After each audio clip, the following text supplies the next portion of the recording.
For more than 40 years, Luo Nyanza has carried the contradictions of a region with access but limited outcomes. Kisumu, Siaya, Homa Bay, and Migori sit on Lake Victoria, one of Africa's largest economic resources, yet together they account for a small share of Kenya's total output.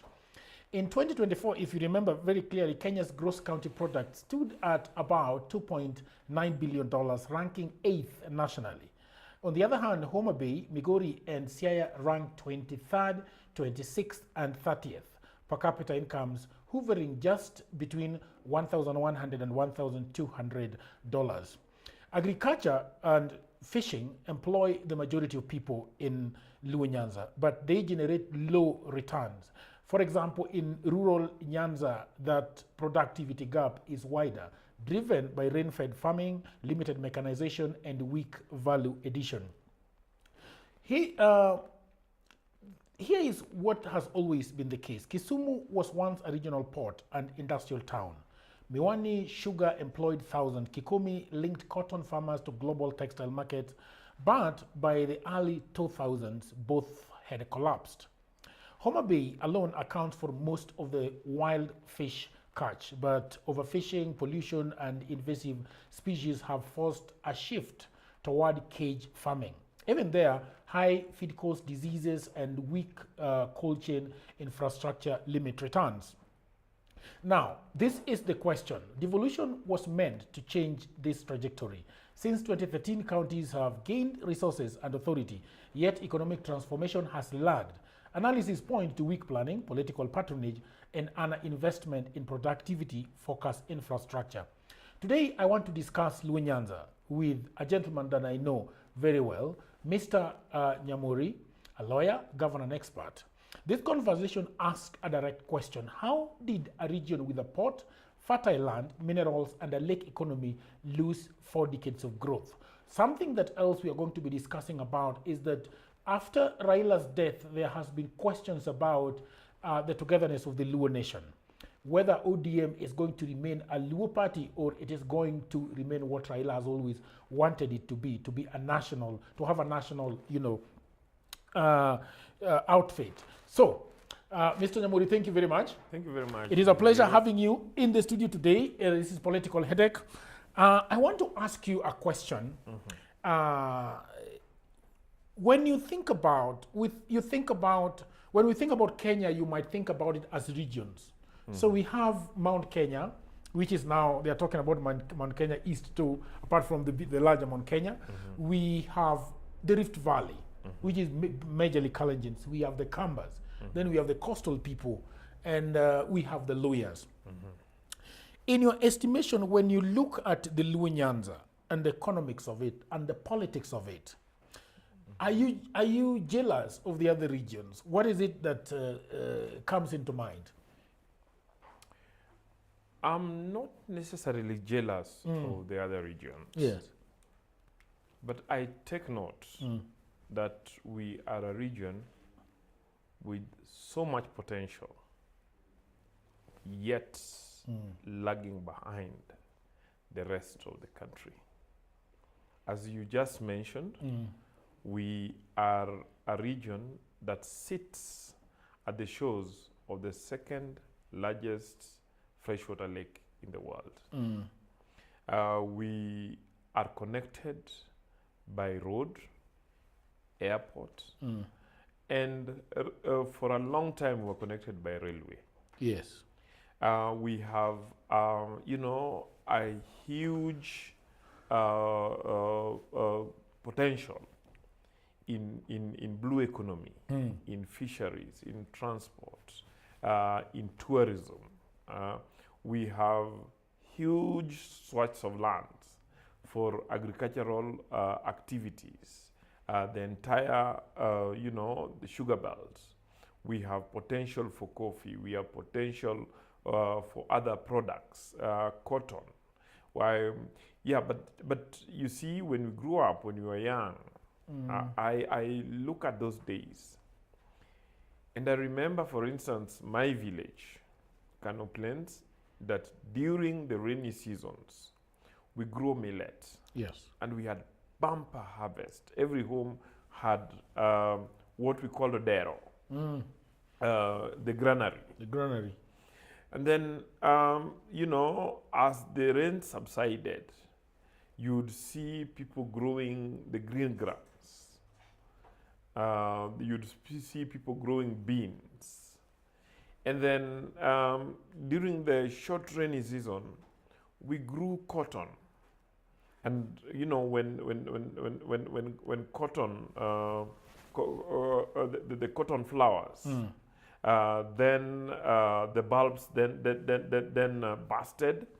The entire Kano Plains was white. Yes. And then Kano West rice irrigation scheme was thriving. Ahero rice irrigation scheme was thriving. We had the lake, the fisheries activities at the lake thriving. Then we had the sugarcane activities thriving. That's just one side of Kisumu. Yes. But then I also lived in the town. I had the advantage that my village is just 10 kilometers, but I also my family also had a townhouse. So I lived in the days when the municipal council of Kisumu would collect garbage from the doorstep. When the public health officers would visit the neighborhoods to check if you cleaned your bin, if you had collected rubbish around the compound, if you slashed. And then we had, you know, the municipal council spraying the town, having a spray on a pickup, spraying the entire city, killing mosquitoes. I grew up in the days when, you know, the railway was functional. So every morning you meet people coming from the railway station who had traveled with goods from Nairobi and Mombasa. And then in the evening you meet huge numbers going to the railway. Then the port was functional. So we had the LV Victoria, the LV Kamongo, bringing fish, carrying other products to Uganda, to Tanzania. And then we had, you know, an industrial base forming. We had, you know, Kikomi, we had breweries, we had Kenya matches, and several other industries. But beyond that, we also had, you know, Chemelil, we had Miwani, and so we had a thriving economy. And then somewhere along the road, because of politics, our area became marginalized, neglected by government, officially, you know, abandoned. I don't know if you have the benefit of history. Yes. Perhaps for people, because I think right now political headache is a place where even the Gen Zs come to, you know, enjoy politics, and whenever I talk about politics, people, especially in Nyanza or even other parts of the country, when you talk about the political abandonment, where regions are abandoned because of political, so the Odhiambo usually says that politics is the control of resources, exactly, and the distribution of the same. Exactly. Can you give us context on the politics of Luo Nyanza, probably taking it from Jaramogi Oginga Odinga, and then taking us through those days of political persecution and economic abandonment? Yeah, it might be important to trace the Luo Nyanza politics from around 1947. Yeah, when Jaramogi formed the Luo, came together with some people to form the Luo Union. And then they formed the Luo Thrift and Trading Corporation. Yes. So the Luo Union was a social mobilization entity. And they mobilized Luos in the rural areas and the urban areas, both within the Lake region and especially in the urban areas like Nairobi, Mwanza, Dar es Salaam, Kampala, to come together, to feel proud to be Luos. Yes. They would thrive on Nyadhi.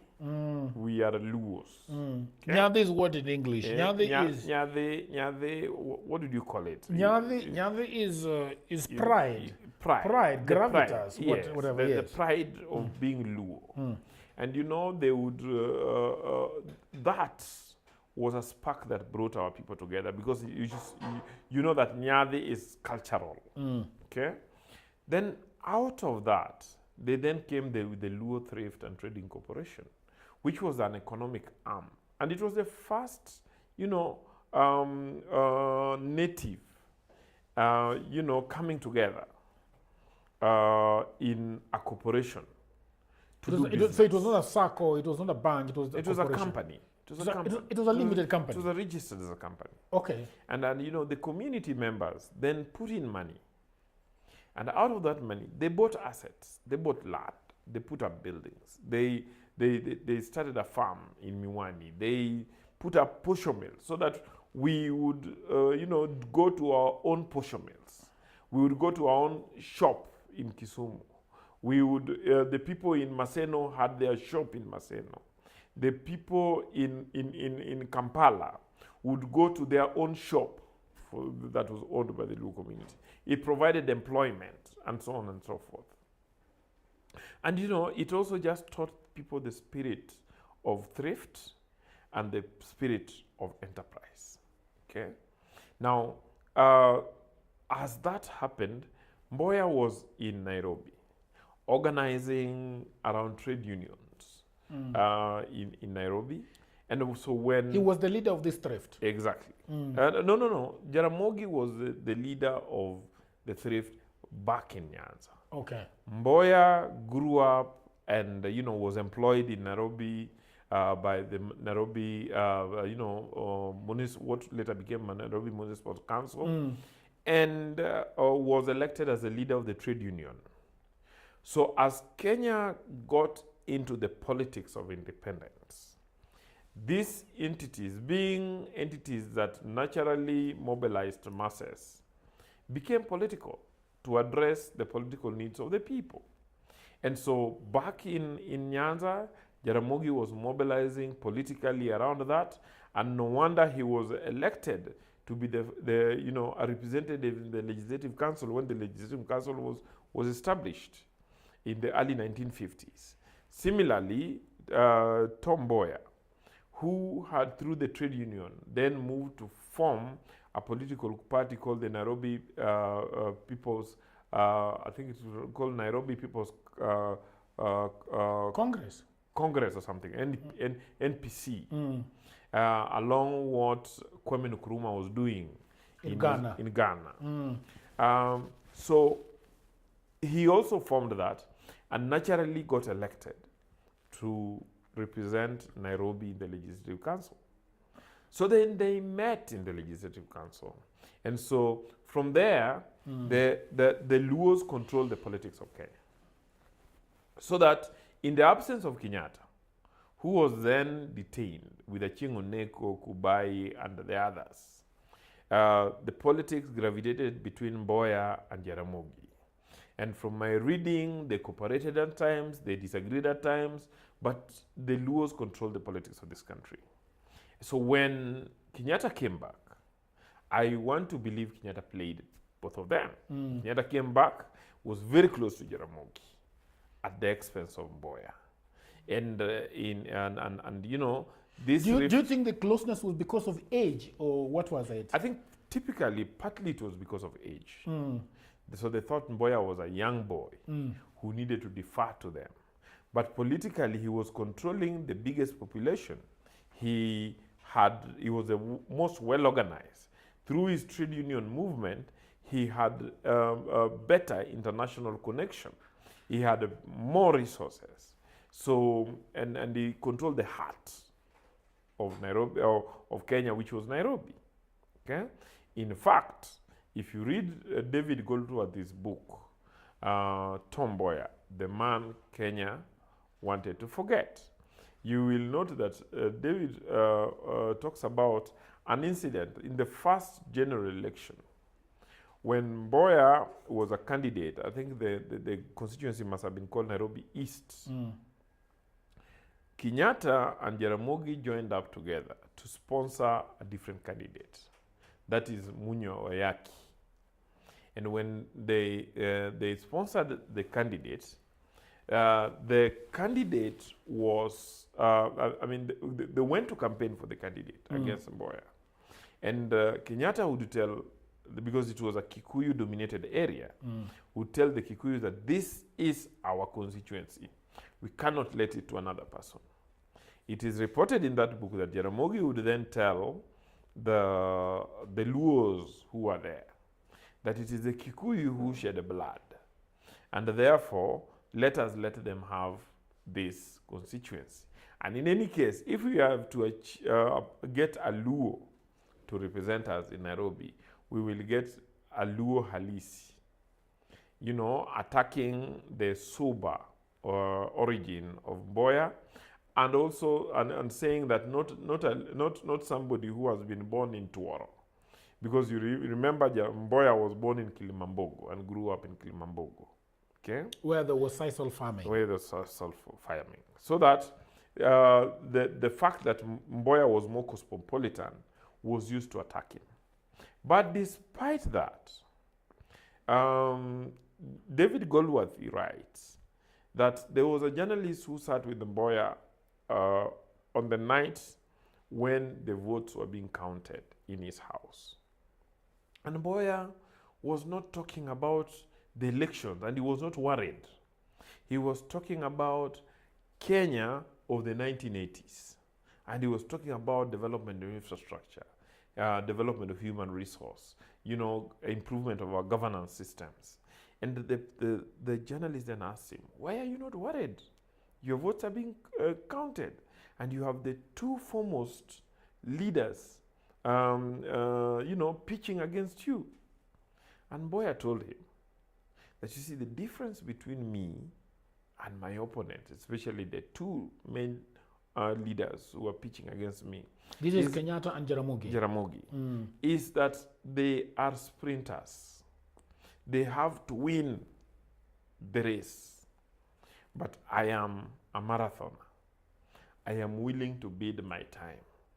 So that, you know, losing this election is not a matter of life. Winning this election is not a matter of life and death. Interestingly, when the results were declared the following day in the morning, Mboya had received 33,000 votes against his opponent, who was supported by the two who only received 2,800 votes. In fact, then I think it was the Nation media had their headlines that morning that Mboya slays ethnicity. Okay? That was a long time. That was a long time. That was 1960, I think. Either 60 or 61. Just before independence. Exactly. And you know, unfortunately, the conflict between Mboya and Jaramogi was so played out to the extent that, according to Goldsworthy, Mboya felt that Jaramogi was undermining him. So when Jaramogi then disagreed with Kenyatta, Kenyatta went back to Mboya to ask for Mboya's help. And it did not help that the relationship between Jaramogi and Kenyatta and Mboya did not improve. In fact, if you go to the annals of history, you will note that the only time when, you know, Charles Njonjo ever went to court as Attorney General to prosecute a matter, he went to court to prosecute a matter in which the state was prosecuting people who had attempted to break into KICC, to Mboya's office, to conduct a coup. And these people were, you know, declared to have been Jaramogi's people. So immediately after that, I think that must have been around 1965 or something like that. Mboya, this is shortly after the Kenya was declared a republic. Exactly. So immediately after that, from my reading of the history, Mboya then asked Kenyatta that allow me to deal with Jaramogi. Because Kenyatta had been the protection that Jaramogi had. And when he was allowed to deal with Jaramogi, he organized the 1966 you know, Limuru Conference. And in the 1966 Limuru Conference, the KANU delegates from all over the country that Mboya mobilized, financed, met in Limuru, and amended the KANU constitution, annulling the position of the deputy president of KANU and replacing it with the 8 positions, so that it significantly weakened Jaramogi. Remembering that Jaramogi is the one who negotiated with the KADU to fold up so as to join KANU. So the Kenya was a de facto one-party state, not de jure, de facto one-party state. And so with that, Jaramogi had no option but to walk out of government. So when Jaramogi walked out of government, we went into a mini election, because a number of almost the entire region, Nyanza region, walked out with him. And when they walked out with him, a mini general election was declared. And in that mini general election, Jaramogi's candidates won all the seats. Okay? So then Jaramogi emerged more or less as the king of the Luo. But when that happened, Mboya continued to control not only Nairobi, but basically control the political infrastructure for the entire country, knowing that Kenyatta was growing old and had suffered, I think, 2 strokes or something like that. And Mboya was the only politician in the country that had international networks, that had resources, that could be able to mobilize as much as he wanted. And then he was a sharp guy. He was very eloquent. And in fact, I remember that reading that at one point, I think it was called Slade, the Speaker of Parliament, when Mboya came, because he would have come to Parliament on very few times as Minister for Economic Affairs and Minister for Constitutional Affairs. So in one occasion, an MP tried to interrupt with the standing order, and the Speaker told them, no, I'm not giving a chance for standing order, because it is rare to have Tom Mboya address us. And when he addresses us, we must listen in total silence. That was the caliber of Mboya. Okay? Jaramogi had been confined back to an ethnic leader. And what then happened is, in the crisis of Kenyatta's succession, Mboya wasn't killed.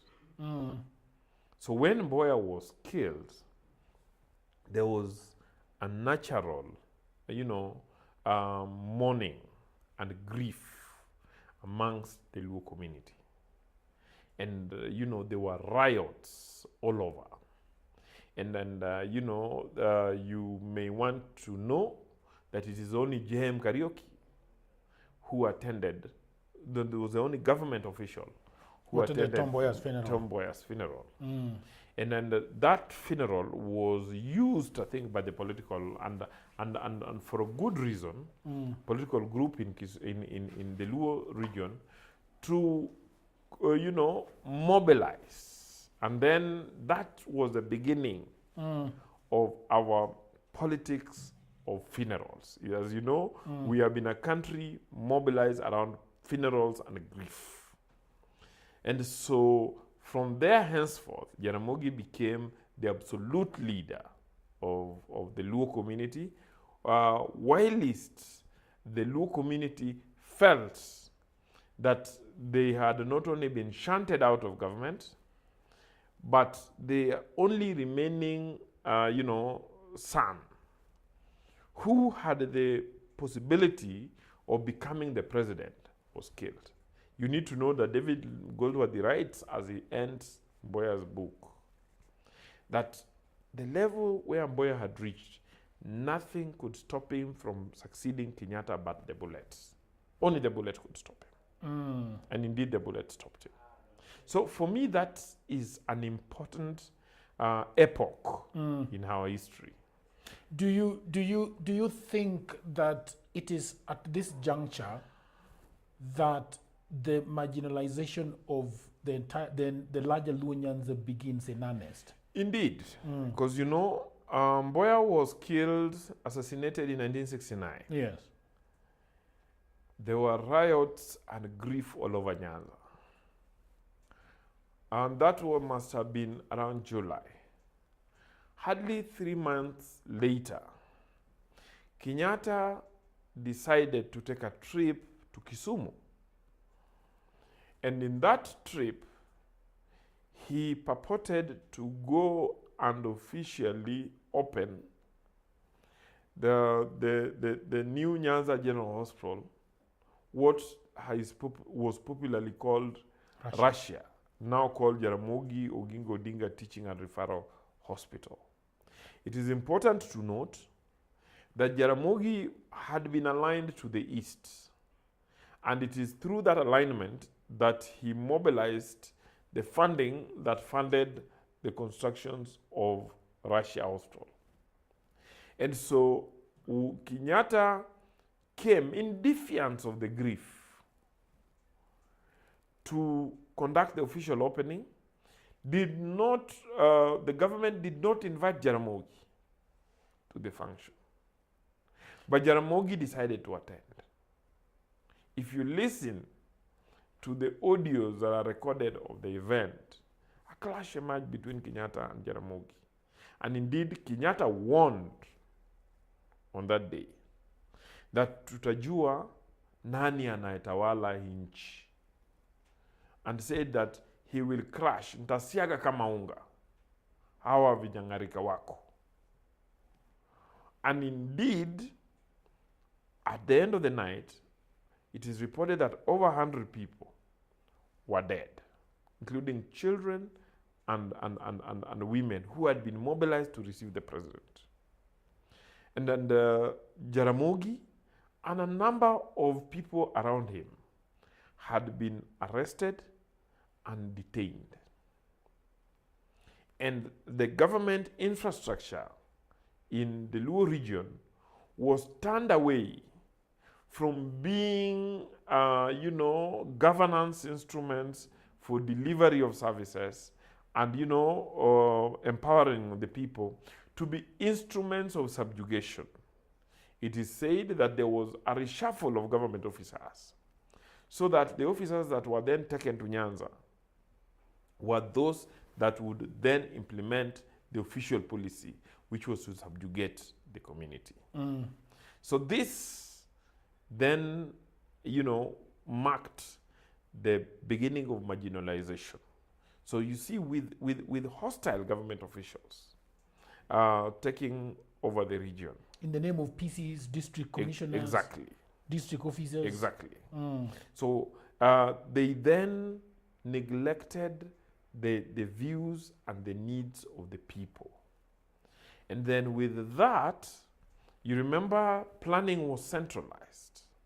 And the centralization of planning, you could only get opportunities if Nairobi decided that you get those opportunities. So Nyanza lagged behind in support for roads, for other infrastructure, for education, for healthcare, and everything just started collapsing.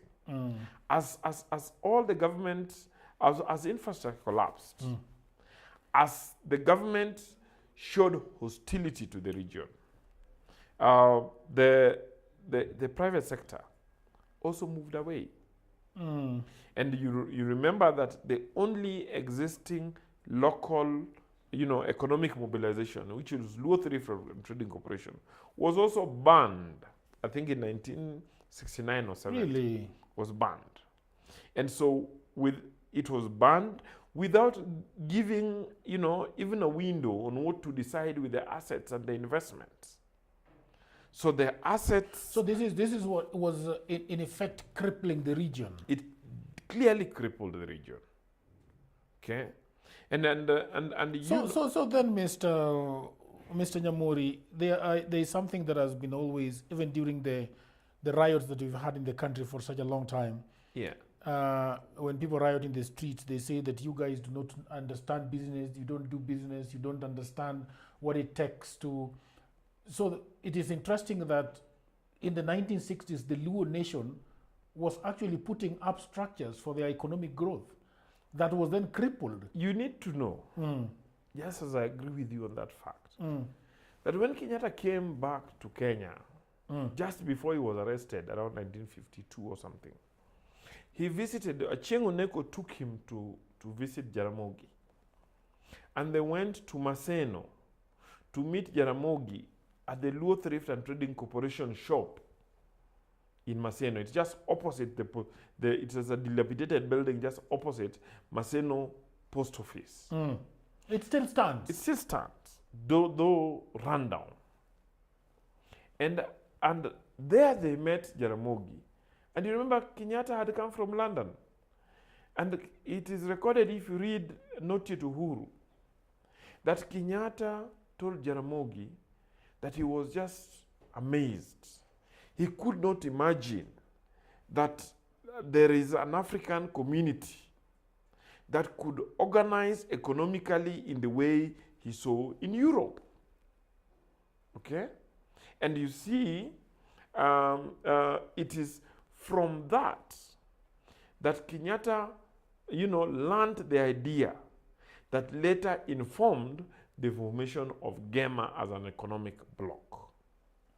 You get me? Right. So the idea of African thrift, the idea of coming together to put our resources together, the idea of investing and trading is very Luo.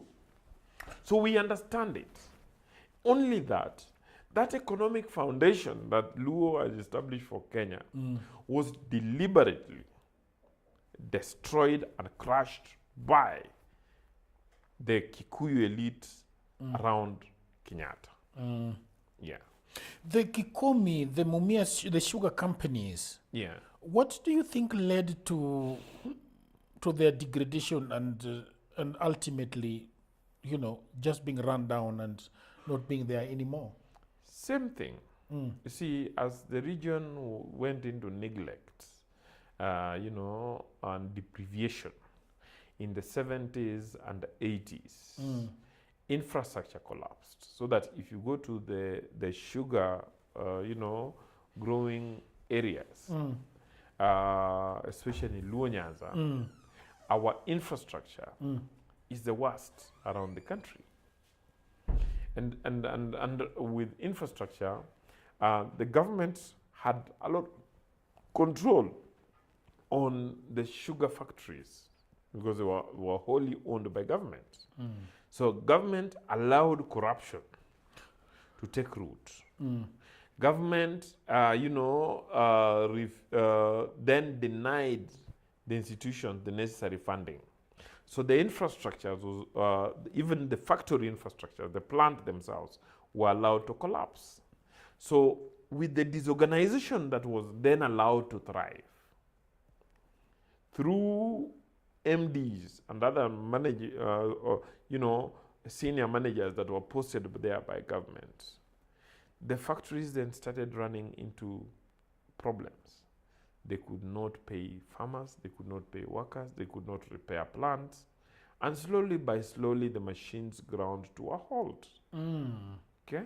And then that was then worsened by the government allowing, despite the fact that our production was therefore very inefficient and therefore expensive, the cartels in the government then started importing sugar.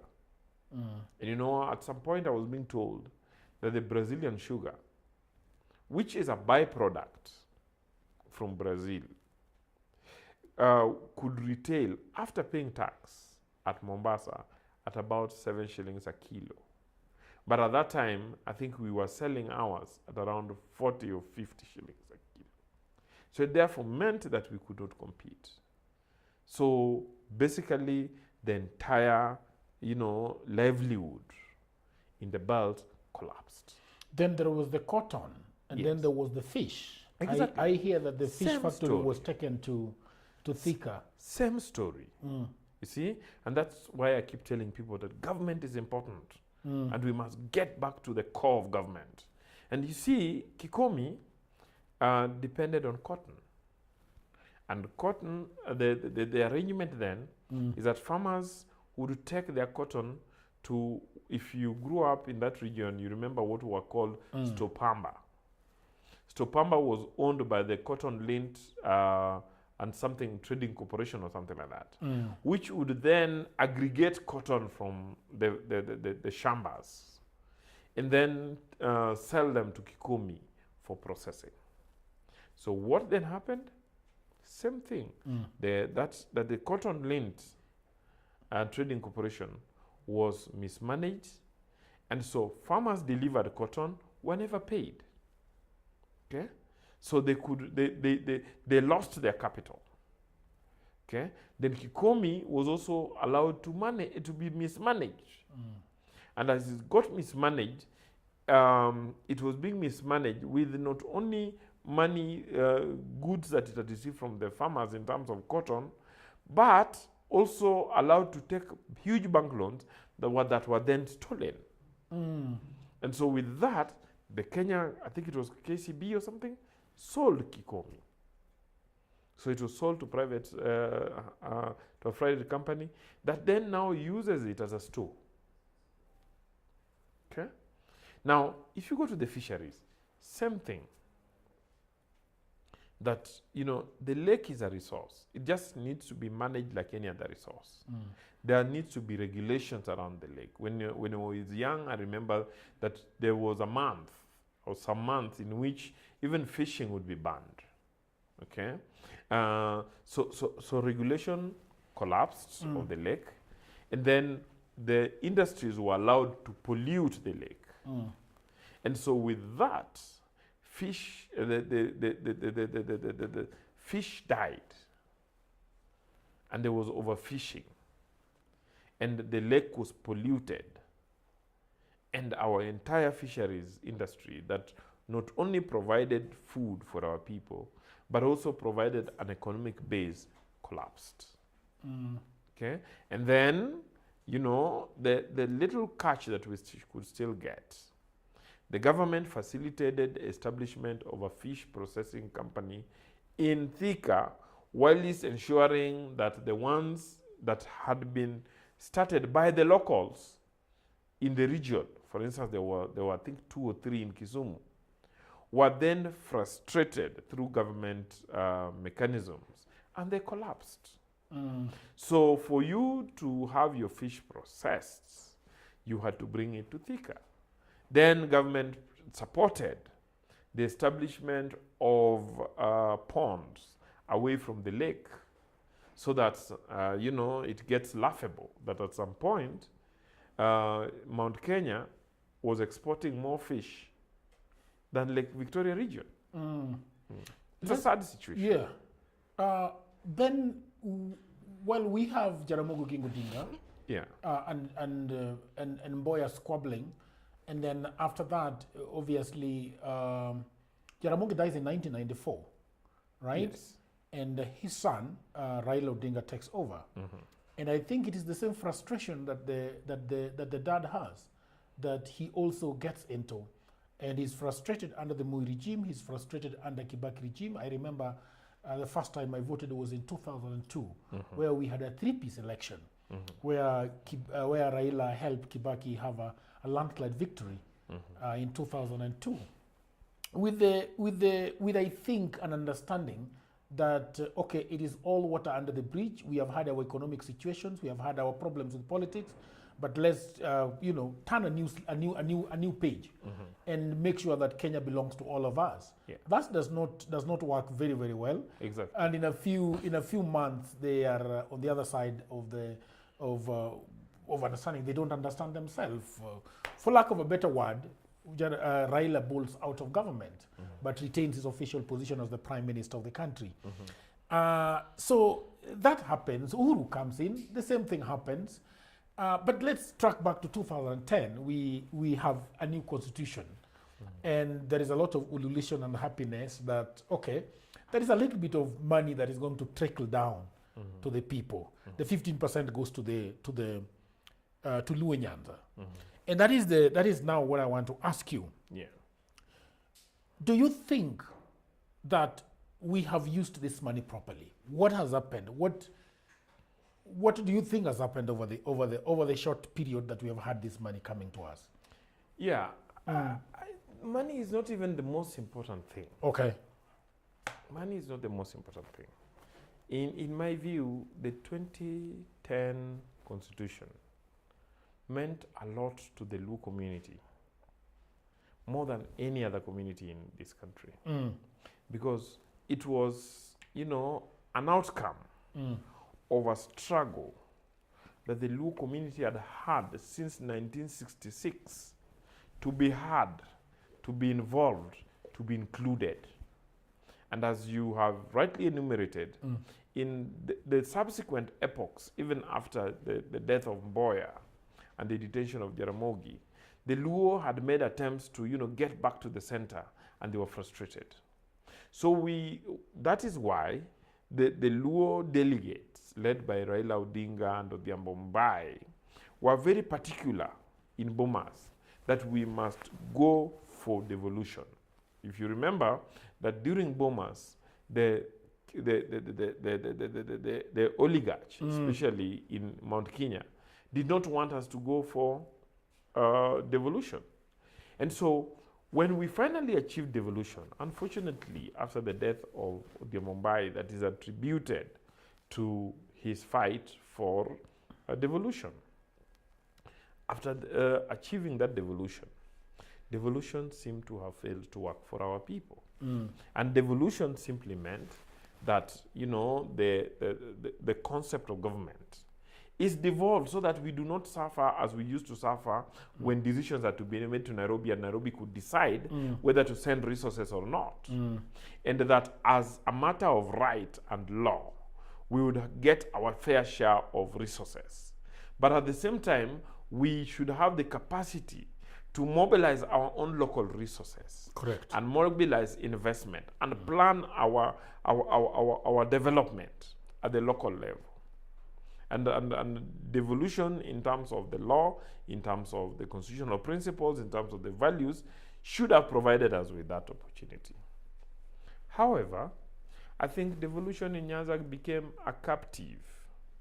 And I feel that it became a captive of what happens to a number of countries that move from societies that move from conflicts, where the so-called veterans of the struggle then capture the instruments of governance and turn them into personal instruments for self-aggrandizement.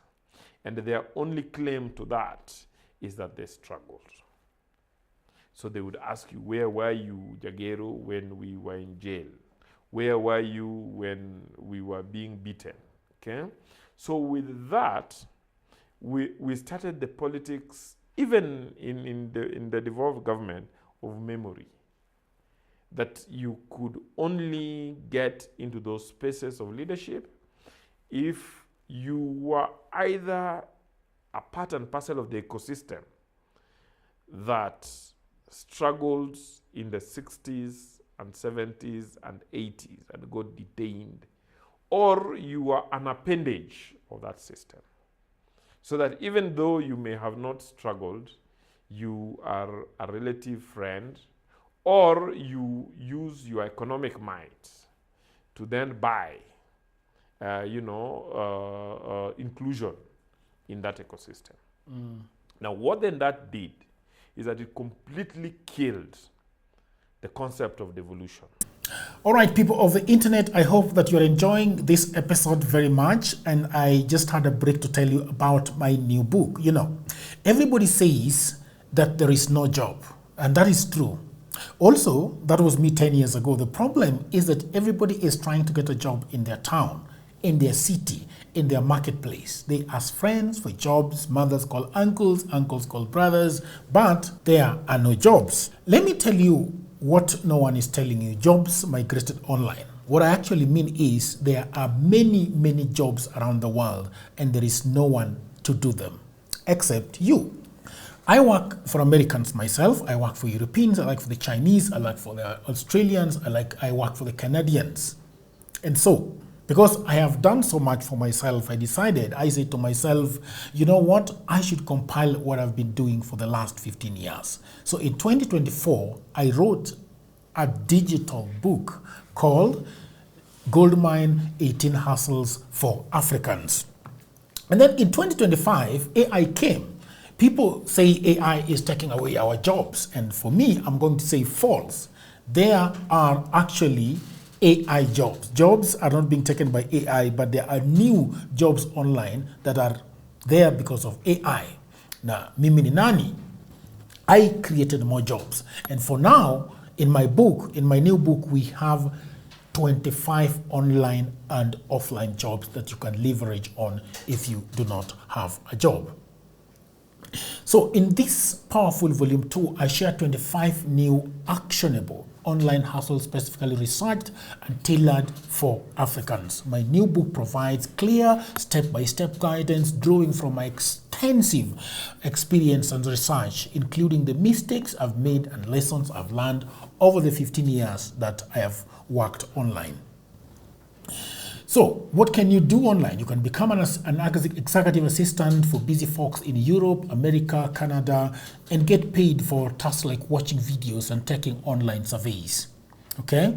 You can build a lot of things. Build a business as a virtual assistant, start an e-commerce shop without capital, be an affiliate marketer, or you can also become actually an English tutor and tens of AI jobs. If you have a job, that is fine. But I also know that you can buy this book for that brother, for that sister, for that mother, for that cousin, for that husband who is watching Netflix all day at home. Buy it for your friend who is always asking for cash. You know that friend. Now, all the information is on the description below. You can also inbox me, you can WhatsApp me, or go to my website, which is odhiambo.co.ke.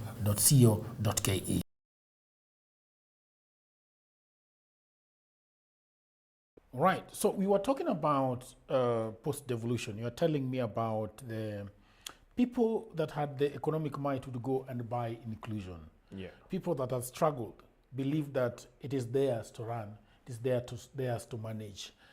This was, I imagine, about politics and political parties. Yeah.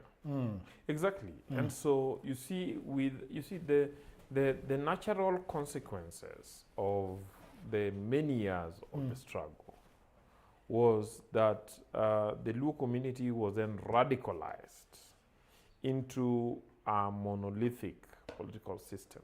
And I don't blame them for that. It was necessary to survive. What is a monolithic political system? Monolithic political system in which we do not have competing entities, competing ideas. So that, over time, Jaramogi was the political leader after the death of Mboya. And anybody who did not align with Jaramogi then lost election and you were ostracized. And so then when Raila took over, there was a little struggle between Raila Orengo and Nyong'o group. And you see the monopoly of politics was then still, re-established around Raila Odinga. And so that if you were not part and parcel, if you're not part of that group, or he did not approve of you, then you were ostracized. While it gave Luo strength in terms of numbers, and in that unity they could be felt, and it is understandable. What then it did is that it killed competing ideas, and in killing competing ideas, it therefore also killed accountability. And so since it killed accountability, democracy as it should be died. And politics stopped, addressing the needs of the people. You know, when you talk about the dying of democracy, yes, It's very important. I'm Yeah. not sure, Mr. Nyamori, how much you are bold in as far as Kenyan politics is concerned. But when Winnie Odinga was in the studio the other day with Okwara, she passionately talked about the D in ODM, the democracy part of ODM. Yes. And I was talking to the Ambutieno, and I said, well, that should be what we should be talking about going forward. But it is very dishonest to say that we have had democracy in ODM and in the D. Yeah. So I thought that that has not been there, and so to go to the specificities of the functioning of the county government, especially in Nyanza. Yeah. If you are privy to it, how was it happening?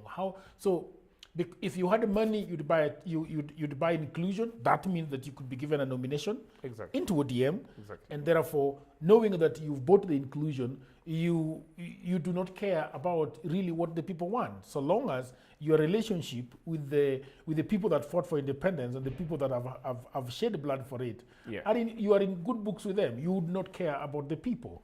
Exactly. Yes. And you see, it is important to note that was the struggle as we went into the 2013 election, Yes. and that Kisumu and Migori became an exception. They became exceptions, and they became exceptions because Kisumu, Ranguma managed to scrape through, and it was a struggle. It was because there was an elite, conflict in Kisumu.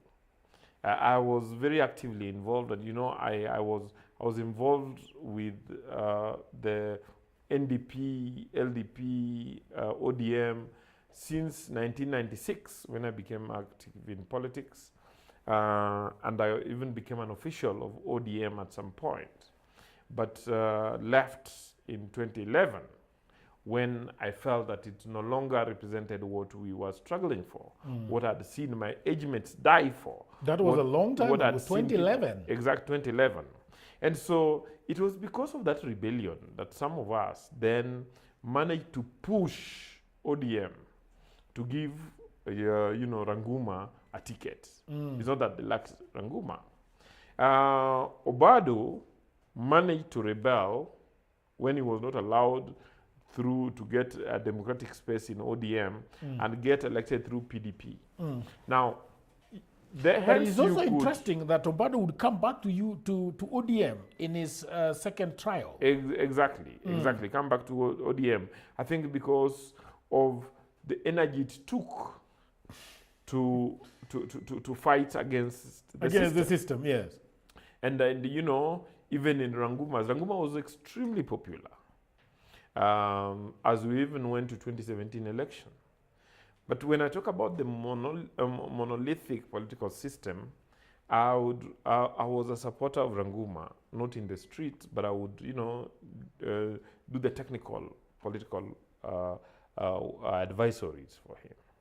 So one of the things that we then did during that period is that 6 months to nomination in ODM, we would carry out opinion polls. And that opinion poll told a very interesting story. For instance, in the last, the opinion polls, although Ranguma was always leading against his opponents like Nyong'o, there was an interesting question we put at the end. And we asked them that if ODM does not carry out credible nominations, what are you going to do? And then about an average throughout the period of about 46% of the voters, and that's why I talked about voter radicalization, insisted that they were consistent that they will vote for the candidate that Raila tells them to vote for. Oh. Okay? So that in the last poll, I think 3 weeks to the nomination, Ranguma was rating 68%. Nyong'o was rating 21%, which therefore meant that in a fair nomination, Ranguma was going to beat Nyong'o. But I remember I had a discussion with Ranguma as we started seeing this 46%, because we deliberately put in the question. And I asked him that, you see, don't get excited about the 68%. let's worry about this 46%. Because it means that if you win the nomination and the ticket is not given to you, 46% of these 68% of the people that will have voted for you will leave you to go and support Nyong'o if Nyong'o is given this ticket. Okay, and that and so it is synonymous. Yeah. You being given a ticket Yes. is synonymous with yes. Raila telling the people that this is my person. Exactly. Because we were running a politics of grief. We were running politics of memory. That, you know, you would be reminded about Jaramogi and reminded about the struggles of Raila in detention and reminded about our people who had died and told that, you know, anybody who was not given, who was not, sanctioned by Raila to run for election is a sellout. Okay? And we were reminded that we still had to struggle moving forward. Okay? So you see with that, even though some of us believe that even in the general election, the Ranguma's votes were stolen, but it was easy to steal it because Nyong'o had benefited from the 46% that Raila had to give. Okay? So with that, he got to near majority. Okay? So what am I saying? That because of this, we did not have proper leadership. For instance, in Siaya, you remember the politics around Siaya and Homa Bay. You remember Awiti and his dancing. But even despite that, somebody like Ranguma got elected, there was always the mobilization. The assembly would easily be mobilized against him. The masses would easily be mobilized against him. This, give him difficulty. But he tried to work because he was more or less owing his allegiance to the people. And so if you go and talk to the people of Kisumu and ask them to compare the leadership of Ranguma to Nyong'o, they will tell you that in Ranguma's leadership, they saw, the rural roads being done. They saw the floods being dealt with. They saw, intervention in agriculture. They saw, intervention in education, in healthcare, and so on and so forth. Nyong'o simply didn't care. And this is because you're very passionate about Kisumu, Kisumu County, Kisumu City. I want to ask you about, because I want to move from the issue of the Luo Nyanza politics, the Luo Nyanza economics, into Raila's death and post Raila's death. Yeah. We're going to be talking about Linda Ground. Yeah. Right? Yeah. And we're also going to be talking about the oneness of ODM and Ruto as a factor in the 2027 elections thrown in together. What was the difference between, let me ask it this way. What did you want Kisumu to do? Because it looks like you guys drew a very good roadmap with Ranguma at the start of devolution in 2013. What do you think was supposed to have happened up to now? And even going forward, what now happens? Yeah, I mean, we didn't draw it with Ranguma. Sometimes I tell people Ranguma found us in that struggle to try and correct Kisumu.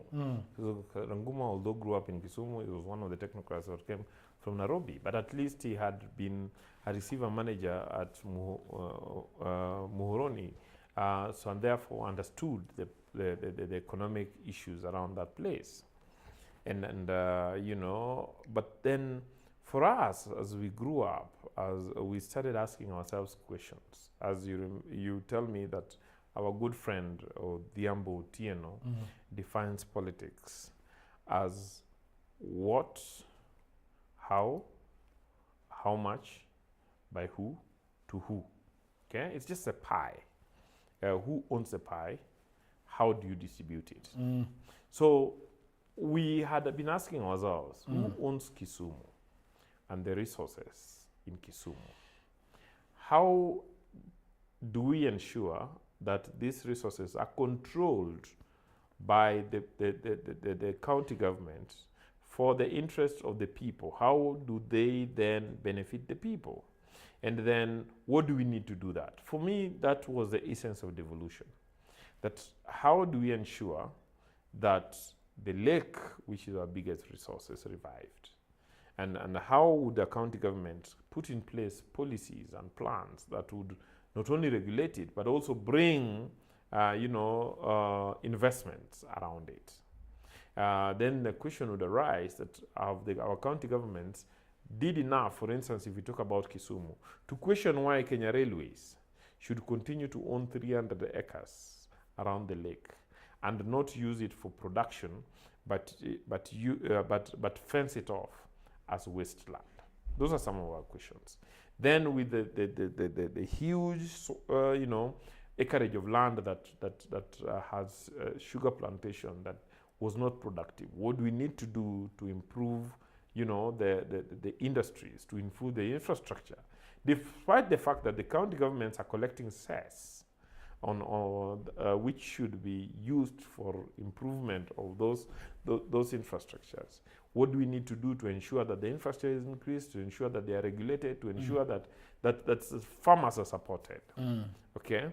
What do we need to do to improve not only the infrastructure, but the policies around the urban area, so as to attract investment, set up an industrial area, revive our industries, and bring in more? What do we need to do to improve the service industry by ensuring that the lakefront is opened up and the infrastructure developed around it, and policies done that would then attract investments the way we see at the coast and the way we see in Naivasha? And then with that, if agriculture is productive, producing raw materials that would feed into our industries, and our industries would then inform trade, and then then the local leadership of the county governments has a vision and has a plan that then integrates with the national government, the vision of the national government. So that when the president talks about bottom-up approach and talks about the Singapore dream, then the question should be, how much of that dream are we also dreaming of Singapore in Kisumu? And when I look at Kisumu, Kisumu should be one of the hubs to meet the Singapore dream, because with agriculture functional, industries functional, the proper logistics in terms of airport, the port, the railway, the roads, we have the potential of being the industrial hub. We also have the potential of being a travel hub, a connectivity that would connect the entire lake region beyond Kenya to Burundi, Tanzania, Uganda, and so on and so forth. And with that, then service industries, hotels, and so on would thrive. Then with that, we should also have our Gen Z very busy using Kisumu as an IT hub. That's, for me, that's where I want Kisumu to go. And I keep telling people that you need to visit the old Barcelona, which in summer has the same weather as Kisumu. It's an old city that's sitting by the sea. It has the same, the Catalonia lane. It's like Oginga Dinga lane right down to the I've been there, with lots of akuru. Exactly, with lots of akuru.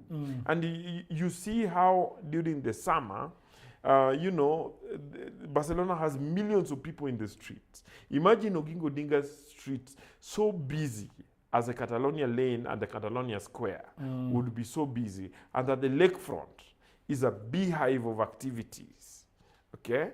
And attracting. And you see, we grew up in the days when that was forming in Kisumu. I grew up in the days when we had tourists coming to see our impalas. We grew up in the days when Kisumu was thriving compared to now. So we need to reignite that dream. My challenge is that this is not a narrative that is going on in Kisumu. If you look at the narrative that is going on in Kisumu, it is about some people are talking about who has more money than the other. Some people are talking about ethnicity, and not necessarily ethnicity, but clanism. And then some people are speaking about Linda ground. I do not know what they are lindering ground against. Perhaps I want to stay there a little bit and ask Yeah. you, what is this part of ODM that is running away and talking about Linda ground? In your understanding, what exactly do they mean by Linda ground? I have tried to listen to them. Okay. As you know, I have tremendous respect for Dr. Oburu, being a PhD in development economics and having worked as a development economist, and I knowing that he was a very good, he was the brain trust that Raila bounced various ideas on. I have interacted with him, and I know that he's revolutionary in many ways. But I also understand the challenges that people are raising about his age. But I think that as a political, and I'm not a member of ODM, you know that. But then my view is that the ODM team made a good decision to have him there as a steward. Okay. Because I keep telling people, no one can replace Raila. Okay? Raila is irreplaceable. He was many things. It was the sum amalgam of Raila Amolo Odinga was so many things which were contradictions in themselves. Be that as it may, it is my view that Oburu Odinga was the best to be there, having spent very many years with his brother, being knowledgeable about where we are, to be able to steward us and the community through a transition. Hopefully, leadership will emerge. But then, as this happens, it is important that we, start speaking about reality. And that is where your question of Linda ground, is of essence. That what are we lindering ground against? Okay? In my view, it speaks to panic. It speaks of a political group that suddenly realizes that they might be losing control of the masses. So they would want to go back to the ground to radicalize people. And I don't think it's about Oburu. I think it's about, a number of people in ODM who would want to recapture the masses and use them for whatever they want. But I think that the masses have moved on. Yes. And my view is that they are trying to, is it called closing the garage when the horse has bolted? Because if you talk to our people, you'd realize that our people are no longer talking about lindering ground. Means you are protecting the past. Yeah. And this past, the status quo. The status quo. And this past and status quo is the politics of memory that I was talking about. The politics of grief. The politics of political trauma. Exactly. But our people have gotten to the moment when they are appreciating that although we have struggled to this state, we now need to ensure that even if it is not we at this generation, but our children and grandchildren should benefit from the fruits of our struggle. Okay? From the blood that our people shed, from the deaths of so many people in the streets. And the way they would benefit is by ensuring that they are part and parcel of the governance of the country, and that what is in the center, they can also partake in, and what goes to the ground is properly used for the benefit of the people, to address the needs of the people. Okay? And so it so happens that when Raila Amolo Odinga died, may God rest his soul in peace, he left the Luo community in a political arrangement. Whether it was up to 2027 or beyond, but they were not they were not out there in the streets. They were not throwing stones at the government. They were part and parcel, and they had sons and daughters in government in very critical positions. The Attorney General is from my county. The Attorney General puts her hand in every development, agreement that this country makes. Okay, the Minister for CS for Treasury, Honorable Mbadi, from our region. The treasury is mobilizes resources and distributes it for development through parliament. The chairman of the parliamentary budget committee, Mr. Samatandi. Tandi, my friend, is from our region. The minister for energy, Pure Wandai, it is the ministry that moves the economy. It is what fuels the economy. Okay, then the PS for internal security and national administration. That's the heart of government, because it coordinates the government on behalf of the president. Is Dr. Raymond Omolo from our region. The PS for health, which has been a big problem in Nyanza. You know our history with health in our region, is from Nyanza. What else do our people want? So what I'm saying is that we are in government. So the question is, are we protecting the question? Who else has the capability of taking the Nyanza people from us? In my view, the Luos have decided, from my interaction with the farmers, with the fishermen, with the informal sector, to work with President William Ruto. And as they work with President William Ruto, the question has been that are the, what I call ODM orphans comfortable with this? My view is that we see a group that would want to have their cake and eat it at the same time. They want to work with William Ruto, but on their own terms. Not on the people's terms, but on their own terms. What do you think is their term? Their term is that William Ruto must not engage the Luo community directly, must allow them to be the ones to control the Luo community, and that they will then negotiate on behalf of the Luo community. I do not think that what the Luo communities are interested now are the positions. The Luo community are, because we are already holding certain significant positions. We can get more, but we are more interested in how this then translates to food on the table, to roofs over our heads, to our children in school, to ensure that and for this to happen, we are interested in looking at how then the government can support us to revive the railway and expand it to an SGR.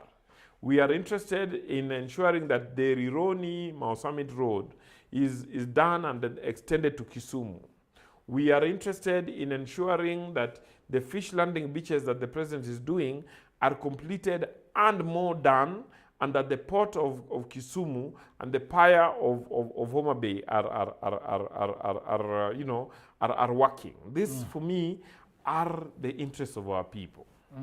And so, in projecting the narrative Linda ground, sometimes it is a contradiction of what the people want and what the president is already doing. In my view, because there is no threat beyond President William Ruto to any politician in Luo land. There is something. There's no threat, because I do not see. I am a political animal, understand what is happening on the ground. There is no influence by Matiang'i or by Musyoka or Gachagua. So it is as if you want milk, but you don't like the cow. Can I ask you something? Yes. Raila, for lack of a better word, after the Gen Z protests of June 2024, sat down on a table with His Excellency the President, William Ruto, and agreed on certain things. And some of those things that were agreed was the people that were to be in government. So we have Pio Wandai, we have Badi, we have the Attorney General, we have CS Omolo, PS Omolo. It appears to me that the Operation Linda Ground wants to renegotiate. Yeah. So is it because they are saying that we want to negotiate going to the elections of 2027? So then, in your estimation, they are rubbishing the one that's already on the table, that was already going. What is the play? Because in my head, I am thinking, okay, you negotiated with Raila Odinga, who is now departed, and we have Mbadi, and we have Wandai, and we have so on and so forth. Okay? In our new arrangement, we can decide that those are not the people we want to front. Is that the situation? Yeah, I agree with you. And my view is that the question they're asking is the wrong question. Yeah. Because you see, Raila Odinga did not only agree with William Ruto on the positions, Yes. but they also agreed on the 10-point agenda. And this 10-point agenda included inclusion. Inclusion not only politically, but also economically. Yes. That this agenda included, electoral reforms. That included, dealing with the issues of the youth. That included, compensation of those who died during the protests, and so on and so forth. So in my view, what they should have, said that they are lingering ground about is to protect the MOU and to ensure that it is implemented fully. But you see, I have tried to listen, but I think that discussion is missing. Yes. For them, the linger ground to them is what they sing at the Odwa not a chiel, that we are members of one household, and no one should divide us. And you see, basically what they are saying is that every Luo must be part of ODM, and that they must be allowed to zone off Luo Nyanza, so that they would decide what to do, and then thereafter give William Ruto the people William Ruto will work with in the next government and in parliament. That is what I'm saying. Yes. All right, people of the internet, I hope that you're enjoying this episode very much. And I just had a break to tell you about my new book. Everybody says that there is no job, and that is true. Also, that was me 10 years ago. The problem is that everybody is trying to get a job in their town, in their city, in their marketplace. They ask friends for jobs, mothers call uncles, uncles call brothers, but there are no jobs. Let me tell you what no one is telling you. Jobs migrated online. What I actually mean is there are many, many jobs around the world, and there is no one to do them except you. I work for Americans myself. I work for Europeans. I work for the Chinese. I work for the Australians. I work for the Canadians. And so, because I have done so much for myself, I said to myself, you know what? I should compile what I've been doing for the last 15 years. So in 2024, I wrote a digital book called Goldmine 18 Hustles for Africans. And then in 2025, AI came. People say AI is taking away our jobs. And for me, I'm going to say false. There are actually AI jobs. Jobs are not being taken by AI, but there are new jobs online that are there because of AI. Now, mimi ni nani? I created more jobs. And for now, in my new book, we have 25 online and offline jobs that you can leverage on if you do not have a job.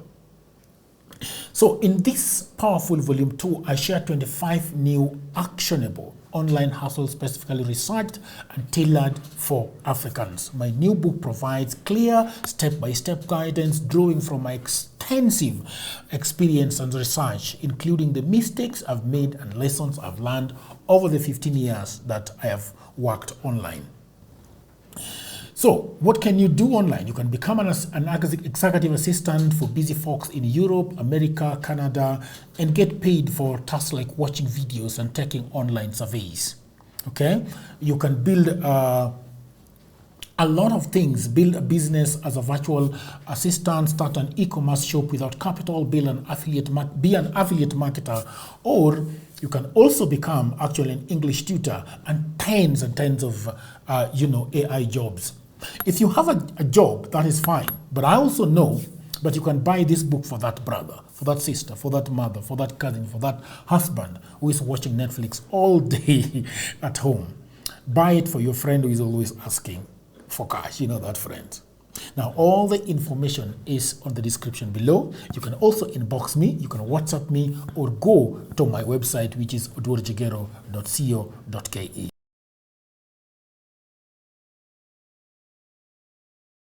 All right, so the question, Mr. Nyamori, is as we bring this conversation to a close is, what is the way forward? Number one, what should the people know and how should the people move forward? Yeah. What is the clarion call that we should tell the leaders of Luo Nyanza that have remained there to take care of us to wherever we are supposed to be going? My view is that the people must reframe the Nyanza question. The Luo Nyanza question is not about, protecting or, certain positions for certain people or helping, being used as the fuel to negotiate positions for certain people, or being led into a zoning that would prevent them from making leadership. We are no longer a community in grievance. We are no longer a community struggling for space. We already have that space and we have control, and that we are included, as I mentioned, in government. So since we already concluded in government and that in the leadership of this country, that is through President William Samoei Ruto, we have a leader who has, deliberately made the effort to include us and is deliberately correcting the economic inequality that had interfered with this country by, investing in the key infrastructure, by ensuring that projects that are like affordable housing, that are not only providing housing but also providing jobs and injecting money into the local economy, by ensuring that our lake is revived and so on. We have such a leader already at the national level. So what we need then to do is to continue working with this leader for the remaining 18 years, but also assure this leader that in response to his goodwill to us, we will support him for the re-election unconditionally. Because he also gave us all these opportunities unconditionally, and that we are willing and will work with him until 2032. Okay? As we do this, we also need to answer the question, what kind of leadership do we need in Nyanza? I don't think it is a leadership that sings to us in the ground. My view is that the kind of leadership that we need is a leadership that responds to our economic and social needs. So we need to hear leaders speak to what they're going to do on education, speak to what they're going to do in infrastructure, speak to what they're going to do on employment, and how they're plugging in to the national vision, as has been shared by the president, to take Kenya to the next level, that is to be a first world economy.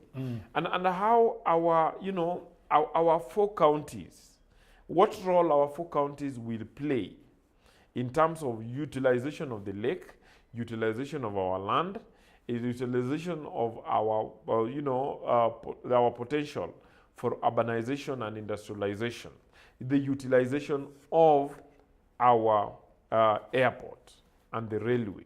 My view is that unless we get leaders who are able to think ahead and lay out plans that can do this, then even if we have the port, we have the railway, we have the roads, we have the airport, it's not going to add to anything. So we have an opportunity as a people to, redirect this direction. And I would want to urge our people to get into this discussion. We need to get into town hall meetings. We need to get into barazas to discuss this, all of us, so that the right leadership would then emerge after we have identified what we want and we have asked ourselves which kind of leader can then deliver this, rather than people coming and telling us that they want to lead us, but they have no vision. Okay? That is my view. Thank you very much. I really enjoyed this conversation. It was a pleasure, especially taking us back to the benefit of history and bringing it to a close with the idea of where do we need to go as a country. It is not the last time that we are going to have this conversation. I am planning to actually come up with a historical list of what really happened in Kenya, what has made us be where we are, and how do we move from where we are into where we are going.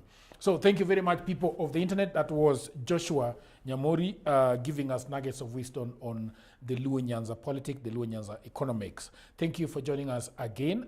Please consider subscribing to Political Headache. On Friday the 6th, we are going to be having a political town hall, which we have named Face the Nation. We are going to discuss the question of Singapore Dream.